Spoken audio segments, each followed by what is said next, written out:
you ever wondered what would happen if the Straw Hats were reborn with their current memories and turned evil? To answer that, let's begin with Luffy's backstory. He is born once again in Fuchsia Village, chasing the same dream of becoming Pirate King, but this time, his purpose is darker. In the original story, Luffy sought freedom. Now, he seeks dominance. He doesn't just want to be king of the pirates, he wants to rule the entire world. When Shanks brings the devil fruit, Luffy already knows its power. Without hesitation, he devours it, fully aware of the strength it will grant him. Yet, he bides his time. Smarter than before, he allows fate to unfold, watching as Shanks loses his arm, all part of Luffy's cold calculation to one day crush him with ease. With Ace and Sabo, he laughs, fights, and dreams as before, but deep inside, he sees them only as pawns for his future empire. At 17, he finally sets sail. His first stop mirrors the original, Alvida's ship and the timid boy, Kobe. But this Luffy is merciless. He offers Kobe a choice, join him or die. Kobe refuses, clinging to his marine dream. For that, Luffy beats him brutally and casts him into the sea. For Alvida, he deals with her the same as in the original, but this time, he takes command of her crew to reach Shellstown. Now, before we move on, if you haven't subscribed to our channel yet, what are you waiting for? Go on, click it. Now, as soon as Luffy arrives at Shellstown, he finds Zoro once again tied up at the marine base. Without hesitation, Luffy heads straight for him. He asks, "Do you remember me?" Zoro, who also carries his memories, responds with a smirk. "Nice to see you again, Captain." This Zoro is not the one we knew. Ruthless, merciless, infamous. He reveals he allowed himself to be captured so Luffy could find him easily. And instead of killing Helmeppo's wolf like before, he slaughtered Helmeppo himself. Luffy laughs, mocking the weak fool who dared cross him. From there, events play out almost the same. Morgan shows up only to be defeated by Luffy and Zoro, and the two set sail once again. But before we move on ahead, let's take a look at Zoro's past, because it's totally different in this timeline.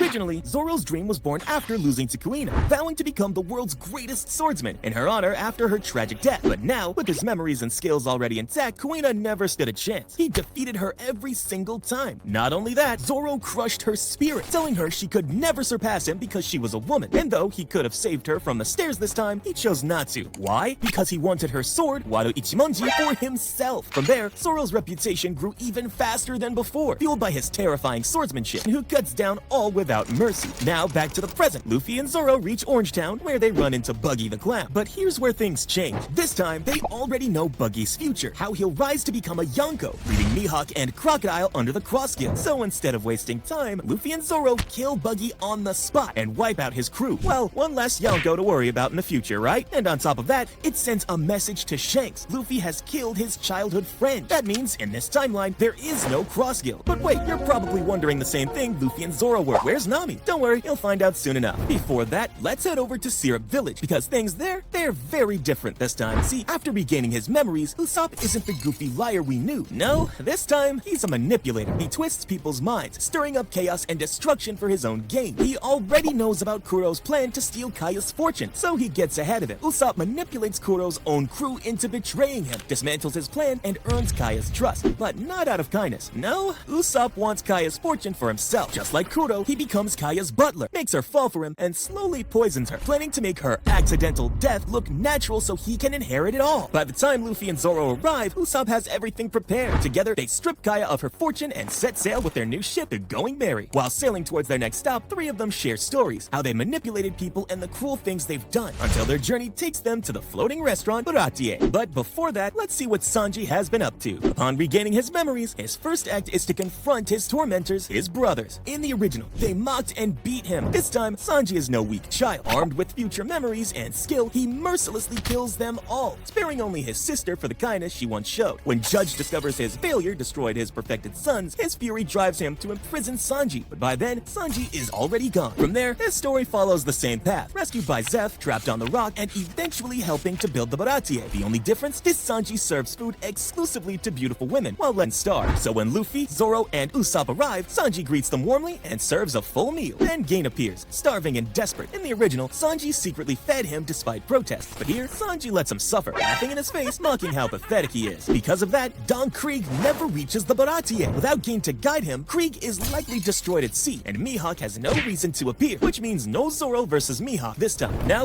with 4 members already on board, it's time for Nami to enter the story at Arlong Park. But first, let's see what Nami has been up to. After regaining her memories, Nami becomes obsessed with wealth, power, and her dream of mapping the entire world. That obsession obsession twists her, turning her ruthless. She knew Arlong would eventually come to her village, but as a child, there was nothing she could do, or so she thought. To her surprise, Arlong never arrived. Why? Stick to the video. You'll find out soon enough. Because Arlong never came, Belmare survived, and Kokuyasi village remained free. As Nami grew older, she built a secret band of thieves and mercenaries, hoarding money in the shadows, without Belmare or Nunchko ever knowing. So when the Straw Hats reach Kokuyasi, they're stunned. No Arlong, no oppression. With Nami now joining their crew, the Straw Hats immediately demand the villagers hand over their fortune if they wish to live. Shocked, Belmare and Nunchko beg Nami for answers. Nami, who has now dropped her sweet daughter act, asks Belmare to hand over everything she has. Belmare, furious, slaps her across the face. But in that moment, Nami shows her true colors. To prove the Straw Hats are serious, she kills her own mother, right there in front of everyone. Then she turns to the villagers and warns, if you don't want the same fate, hand over all your wealth and food. The Straw Hats leave Kokuyasi behind with everything stripped bare, setting sail once more for Logtown. This time, the Straw Hats don't visit Logtown to resupply. Their holds overflow with Kokuyasi's stolen wealth. They arrive only to show dominance. Luffy storms the execution platform, spreading chaos until Smoker intervenes. Zoro acquires Sandai Kitetsu, then cruelly humiliates Tashigi, mocking her as weak simply for her being a woman, before effortlessly defeating her. Meanwhile, Nami slips into Smoker's base to steal a logboat, while Sanji and Usopp guard the ship ready to flee. On the other side of town, Luffy clashes with Smoker. With future memories intact, he already knows Haki, and wields it with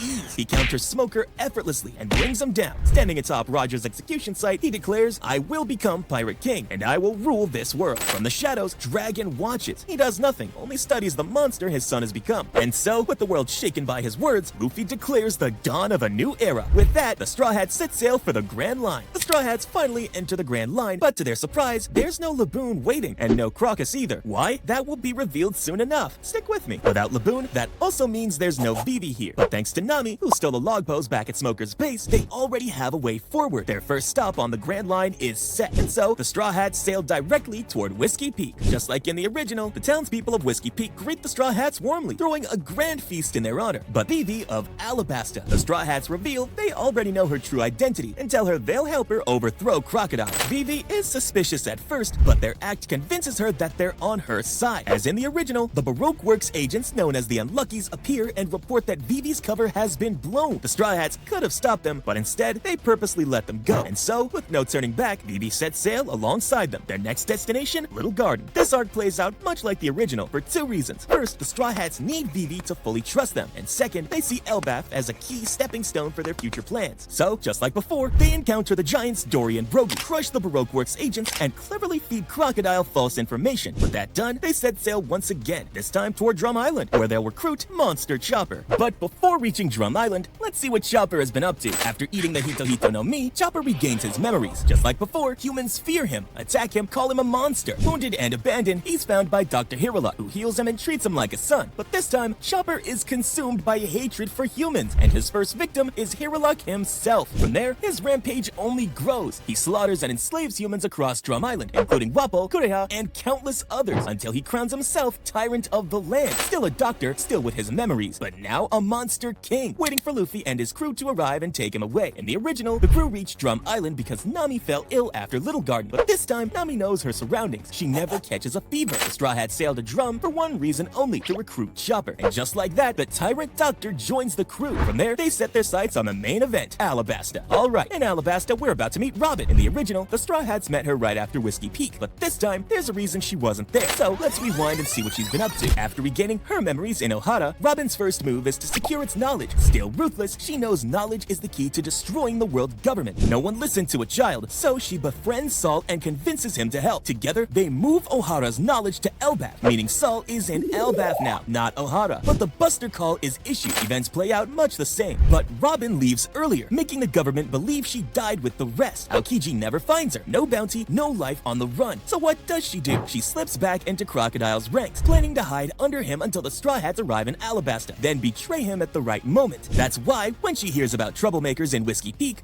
she knows it's them. To keep her cover, she convinces Crocodile they're harmless and can be handled later. Now the Straw Hats reach Alabasta. When Ace meets Luffy, his brother doesn't stop him from chasing Blackbeard. Why? Because this time, Luffy wants Marineford to happen, as it will eliminate Whitebeard, which could have given him trouble later on. And here's where everything changes. This time, the Straw Hats deliberately let themselves be captured in Rain Base. When Robin brings Vivi in, she sees the crew and drops the act, freeing them and leaving Crocodile stunned. Then the Straw Hats reveal the truth. Their plan all along was was to seize Alabasta, mass-produce dance powder, and dominate the black market. Vivi tries to resist, but before she can speak, Zoro cuts her down without hesitation. After that, Luffy defeats Crocodile and gives him a choice: be my subordinate or die. Crocodile, in despair, submits. He pledges loyalty to Luffy and surrenders everything to him. And so, the Straw Hats leave Alabasta in his hands, with Crocodile still standing as a warlord, now as Luffy's subordinate, funneling his black market fortune to them. After that, Smoker and Tashigi were captured by Crocodile, as they were also in Alabasta at the time, ensuring word never escapes. With that, the Straw Hats set sail once more. The next destination, Skypiea. But unlike before, they already know about it, so this time, there's no Jaya arc. In Skypiea, the Straw Hats waste no time. They know exactly where Enel is and head straight for him. Once again, Luffy defeats Enel with ease, but this time, there's a twist. Instead of letting him flee to the moon, Luffy asks him to join the crew, and together, they can rule the world. Luffy will command the seas, while Enel claims the skies. Enel, who's always desired to be a god, finally bends the knee to the only man who's ever defeated him, and just like that, the Straw Hats gain an unlikely new crewmate. And now, next, the Straw Hats sail to Water 7. Since Robin isn't a threat to the world government this time, she's never captured, and that means no Eddie's Lobby. The only reason the crew heads to Water 7 now is to recruit Frankie. So what's Frankie been up to? After regaining his memories of being abandoned by his pirate parents, likely tied to Queen, Frankie grows up hating pirates. Tom still takes him in, but this Frankie rejects his ideals. He despises Tom for building Roger's ship, blaming it for sparking the pirate age that ruined his childhood. After Tom's execution, Frankie secures the Pluton blueprints. He begins construction, but quickly realizes the resources required would expose him to the world government. Instead, he modifies himself, becoming a cyborg once more, and waits for the Straw Hats, holding the blueprints and preparing to pass them on when the time comes. With his memories intact, he even starts building the Thousand Sunny right away. So by the time the Straw Hats arrive, the Sunny is already complete. They abandon the Mary without hesitation, seeing it as nothing more than a ship, and sail away with Frankie to pick up Brook at Thriller Bark. But before that, the clash between Ace and Blackbeard still happens, and for Ace, everything plays out the same. Just this time, we have 8 warlords of the sea, including Blackbeard. Now here's where things change. This time, there's no Thriller Bark. Why? The answer lies in Brook's backstory. He once again joined the Rumbar Pirates, but with a single purpose: to eat the Revive fruit. During their journey in the West Blue, things unfolded differently. Because of Brook, the Rumbar Pirates never befriended Laboon, and without that bond, Crocus had no reason to stay behind. That's why, in this version, we never saw Crocus at Reverse Mountain. Just like before, Brook eats the Revive